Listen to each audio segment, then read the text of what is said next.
Namaskar, I'm Bose. Today's topic is Baba Stories next episode. Today's topic is Brahma Satyam Jagat Mithya. But this video will not be in English, it will be in Hindi. नमस्कार जी, ये video Hindi में है और आज का topic है ब्रह्म सत्य जगत मिथ्या। तो अभी ये ब्रह्म सत्य जगत मिथ्या जो बोल रहा है वो है क्या चीज़? अभी जैसे कि शंकराचार्य ने बताया कि ब्रह्म सत्य है और जगत मिथ्या है। ब्रह्म मतलब भगवान गॉड, और जगत ये जो दिख रहा है पूरी जो दुनिया ये मिथ्या है, ऐसे बताया। तो पर एक्चुअली जो अभी जो मैं जगत देख रहा मैं मतलब ऐसे अगर जगत मिथ्या है तो वो जो शंकराचार्य बोल रहा तो खुद भी मिथ्या ही है, बराबर ना? तो वैसा एक्चुअली ये जो मिथ्या कैसे हो सकता है?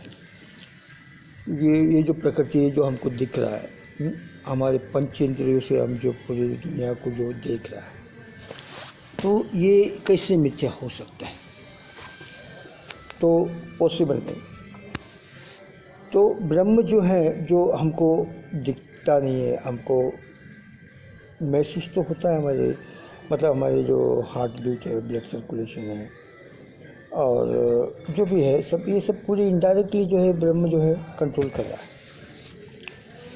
तो ये जो हमको ब्रह्म जो दिखता नहीं है तो उसको सत्य बोल रहा है, दिखता नहीं है और उसको, और जो जगत जो दिख रहा है हमको प्रैक्टिकली उसको मिथ्या बोल रहा है। तो बाबा उसको जो है उसको खंडन करते हुए उसको प्रैक्टिकली बाबा ने बताया कि ब्रह्म सत्यम जगत अभी सत्यम आपेक्षिकम। इसका मतलब क्या? देखो, ब्रह्म जो है वो भगवान, वो सत्य है, क्योंकि भगवान के बिना तो उसके बिना तो एक पत्ता भी हिल नहीं सकता। आपका जो हार्ट बीट है, आपका जो भी है आपका काम, तो ये सब ब्रह्म के हिसाब से होता है।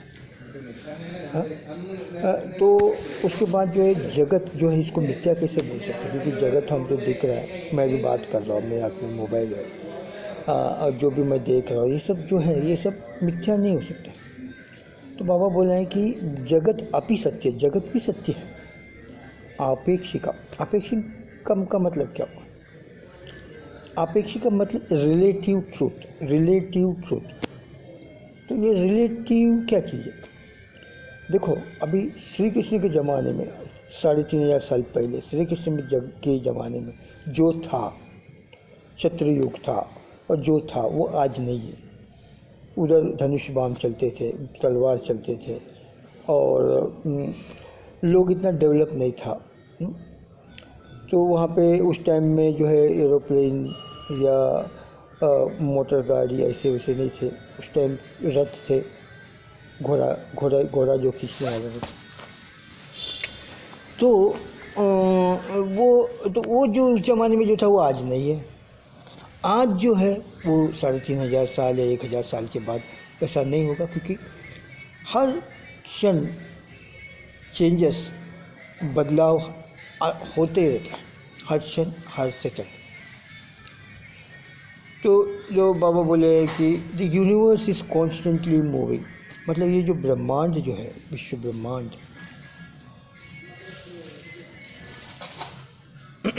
हर एक सेकंड में जो है वो चल रहा है, चरई वेती मतलब मूवमेंट हो रहा है।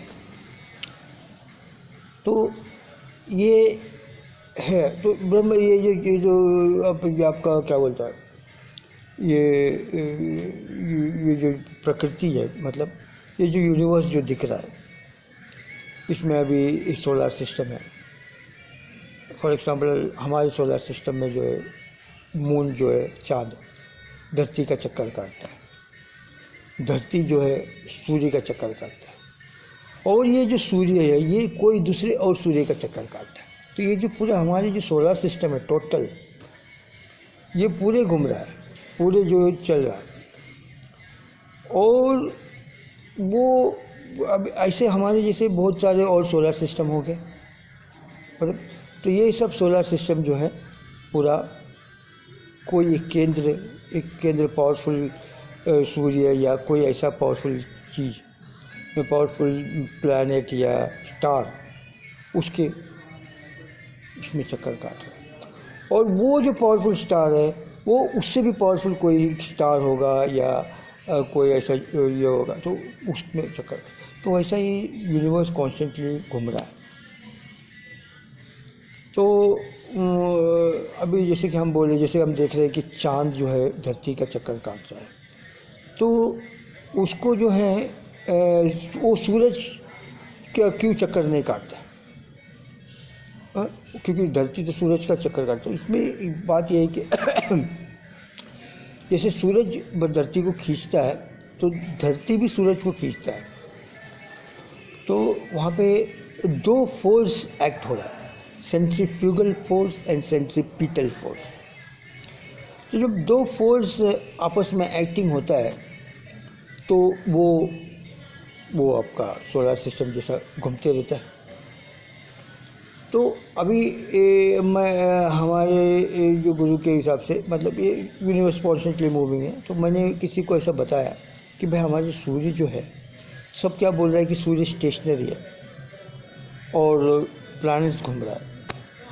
तो मैं बोला देखो सूर्य भी स्टेशनरी नहीं है, वो भी कोई और बड़ा पावरफुल सूर्य के चक्कर काट रहा है। तो वो लोग उसको मानने को तैयार नहीं है। तो मैं बोला कि अभी तुम नहीं मानेंगे, फ्यूचर में जब रिसर्च करेंगे, मनुष्य जब रिसर्च करके पता चलेगा कि भाई ये पूरे यूनिवर्स जो घूम रहा है, तो जैसे कि पहले जो है लोग क्या समझते थे कि सूरज घूमता है धरती नहीं। हाँ, बाद में जो है पता चला कि नहीं भाई, सूरज स्टेशनरी है, धरती घूमता है, रोटेशन एंड रेवोल्यूशन। तो इसे सूर्यास्त और सूर्योदय ये होता है। तो ये जो दो फोर्स जो है सेंट्रीफ्यूगल एंड सेंट्रीपिटल, ये जो फोर्स एक्ट हो रहा है, अभी जैसे कि चांद जो है धरती का चक्कर काटता है, तो वो सूर्य क्यों नहीं उसको अट्रैक्ट करता है? तो एक फोर्स जब एक्ट करता है तो दूसरा फोर्स का वहाँ पे कोई मतलब नहीं, वो फोर्स इसको ये नहीं कर सकते, क्योंकि दो फोर्स चल रहा है ना भाई, सेंट्रीफ्यूगल एंड सेंट्रीपिटल। तो धरती जो है उसको चांद को अट्रैक्ट किया है, तो वैसे चांद भी धरती को अट्रैक्ट कर रहा है। तो दोनों में से सेंट्रीफ्यूगल सेंट्रीपिटल फोर्स चल रहा है, तो जिसका ज़्यादा पावर है तो उसके चक्कर काट रहा है, तो वो टच नहीं हो सकता। अभी बहुत लोग बोले कि यार भाई ये चांद जो है धरती में टच हो जाएगा, ऐसा तो होने वाला नहीं है, क्योंकि वो दो फोर्स से वो चल रहा है। तो यूनिवर्स जो है पूरे एक दो फोर्स के ऊपर चल रहा है। अभी जैसे कि मैंने आपको एक बात बताया, ये फिंगरप्रिंट है मेरा। अभी ये फिंगरप्रिंट ये सिर्फ मुझको है ये फिंगरप्रिंट, बाकी ये दुनिया में किसी को भी ये फिंगरप्रिंट नहीं है। मीन्स प्रकृति जो है इट इज़ से डिस्कवर, मतलब इन्वेंटर कुछ नया चीज़ बनाता है, क्योंकि आपके हमारे शरीर में मिलियंस ऑफ सेल से ये शरीर बना है। शरीर सेल से बना है, पर हमारे शरीर के अंदर कोटि वो सेल्स है, पर एक सेल जो है दूसरे सेल से मैच नहीं होगा, डिफरेंस है।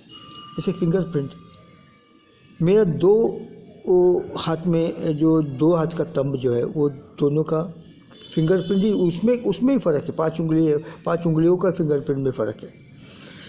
तो ये एक यूनिक है, ये प्रकृति का एक ये है। अभी जैसे कि आप पेड़ का पत्ता देखो, एक पत्ता जो है दूसरे पत्ते से जैसा सेम नहीं हो सकता, कुछ ना कुछ तो उसमें डिफरेंट चेंजेस रह गए। सो दैट इज़ प्रकृति, समथिंग न्यू। प्रकृति जो है अभी जैसे कि बोला जाता है कि शिव शक्त्यात्मकम ब्रह्म, मतलब शक्ति और शिव का जो संगम होता है उसको ब्रह्म बोलते हैं, उसको गॉड बोलते हैं, भगवान बोलते हैं। तो ये जो शक्ति जो है ये इसको ही प्रकृति बोलते हैं। तो यहाँ पे जो है ये शक्ति जो है आपका ये डोमिनेट करता है, क्योंकि जैसे कि ये आपका नारियल है, सूखा नारियल, उसको जब आप मशीन में डाल के घुमाते हैं तो उसमें से आपको ऑयल मिलता है, तेल मिलता है। चक्की कच्ची घनी जो बोलते हैं ना, कच्ची घनी, तो उसमें से आपको तेल मिलता है। तो मतलब ये तेल जो है वो सूखा नारियल के अंदर था, वो तेल उसमें छुपा हुआ था। तो उसी टाइप में ये प्रकृति के हर एक वस्तु के अंदर जो है ये जो शिव जो है ये पुरुष जो है, ये पुरुष मतलब परम पुरुष का जो शक्ति उसमें छुपा हुआ है। हर एक चीज़ के अंदर, हर एक कण के अंदर दो ये प्रकृति पुरुष, पर यहाँ पे प्रकृति डोमिनेट हो रहा है, तो वो सृष्टि को आगे बढ़ाने के लिए डोमिनेट हो रहा है। तो जैसे कि हमारे जो स्पर्म्स है, तो कितने सारे हजारों स्पर्म्स क्रिएट करता है, और फीमेल में जो है वो ओवा जो है एक ही होता है। तो ये कितने हजारों स्पर्म्स जाके उसमें से एक ओवा जाके, एक स्पर्म जाके वो ओवा को फर्टिलाइज करता है, बाकी सब तो वेस्ट हो जाता है। तो प्रकृति का एक ही काम है, मल्टीप्लाई करना, ये सृष्टि को आगे बढ़ाना, तो ताकि ये सृष्टि आगे चलते रहे। सृष्टि चलेगा तो ही तो ये नाटक चलेगा, नाटक चलेगा तो ही तो परम पुरुष को मज़ा आएगा। हाँ, तो ये तो जो ये पूरे गेम है, जैसे शेक्सपियर बोला कि whole world is a big stage, each and every person is acting their part. तो इसमें बाबा एक स्टेप आगे बोला है कि होल वर्ल्ड ने, the universe is a cosmic dance. Universe जो है, यूनिवर्स कभी भी ये यूनिवर्स ख़त्म नहीं होगा, एंड नहीं होगा। Universe will never come to an end. अभी क्यों? क्योंकि ख़त्म होने का उसमें, और जो है अभी हर इंसान, अभी मनुष्य जो है इतना डेवलप हो गया होते पर पहले जो है मनुष्य जानवर जैसा था, तो वो मनुष्य जो है डेवलप हो गया, विकसित होते प्रेजेंट डे पर ऑस्ट्रेलोपिथेकस नाम वाला बंदर से मनुष्य का वंश आया। तो स्टार्टिंग में इतना वो विवेक नहीं था, वो डेवलप होते आज का मनुष्य आ गया। तो आज जैसे वो डेवलप होता है, आगे बढ़ता है, तो उसके मन में एक क्वेश्चन आता है कि भाई हम जो पैदा हो रहा है, तो हमारे पीछे जो है, हमारे जो हर चीज़ के पीछे जो कंट्रोलर कौन है, पर्दे के पीछे कौन है, एक क्वेश्चन हर इंसान पूछता है, कंट्रोलर कौन है। तो वो कंट्रोलर को जानने के लिए साधना करता है, मेडिटेशन करता है, योगासन करता है। तो वो सब, इसमें तो सब लोग तो स्पिरिचुअल माइंडेड नहीं है, कुछ लोग हैं, बाकी 90% तो मैटर के पीछे भाग रहा है, पैसे के पीछे भाग रहा है, फैमिली, कोई संगीत के पीछे, कोई नाम के लिए, नेम फेम। हाँ, तो ऐसा हर चीज़ के पीछे जो है लोग भाग रहा है। और जो रियल फैक्ट है, जो स्पिरिचुअलिटी है, जो साधना मार्ग है, तो उसमें किसी को इंटरेस्ट आता नहीं है। कोई बस अपने को बस खाना पीना और सोना, मज़ा करना, तो ऐसा बात है। तो किसी को ब्लेम नहीं कर सकता, ये लीला चल रहा है। अभी सब साधना करेगा, सब मुक्ति मोक्ष हो गया तो सब खाली हो जाएगा ना भाई। यहाँ पे ये नाटक में जो है, ये नाटक में काम करने के लिए आदमी कैरेक्टर तो चाहिए ना। तो कुछ लोग साधना करेंगे, कुछ लोग तो योगा मेडिटेशन करेंगे, वो लोग को जो है मुक्ति मोक्ष गारंटी दिया है बाबा। और जो साधना नहीं करेंगे, जो बस ऐसे ही मटेरियल के पीछे भागता है, फैमिली या पैसा या नेम फेम, धन दौलत, गाड़ी, तो उसके पीछे जो भागेगा, तभी तो बहुत लोग तो, तभी तो ये लीला चलेगा। जब लीला चलेगा, ये नाटक चलेगा, तब तो परम पुरुष को उसको देखने में मज़ा आएगा, है कि नहीं। तो ये सब ड्रामा है। बाबा बोला है कि the universe will never come to an end. और दूसरी बात बोला है कि जो है I am a mystery, I will remain a mystery, I was a mystery, I am mystery and I will remain a mystery forever. तो ये एक बहुत बड़ा मिस्ट्री है। हर इंसान जो है वो मिस्ट्री को खोज करने की कोशिश कर रहा है, पर किसी को मिलेगा नहीं।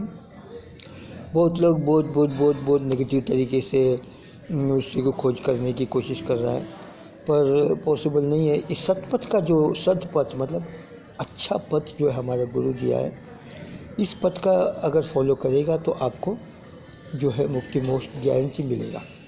तो इसका मेरा नंबर, अगर ये वीडियो कोई देख रहा है और जिसको सतपथ की ज़रूरत है, योगा मेडिटेशन सीखना है, हाँ, तो क्योंकि योगा मेडिटेशन के अलावा आपको उसकी परमात्मा की अनुभूति या उपलब्धि नहीं हो सकता। और कोई ऐसा कोई फिर भक्ति है, भक्ति भी एक मार्ग है। वो कुछ लोग तो प्रार्थना कुछ करता नहीं है, पर बहुत बड़ा भक्त है वो, परम पुरुष को इतना चाहता है, इतना भक्ति है।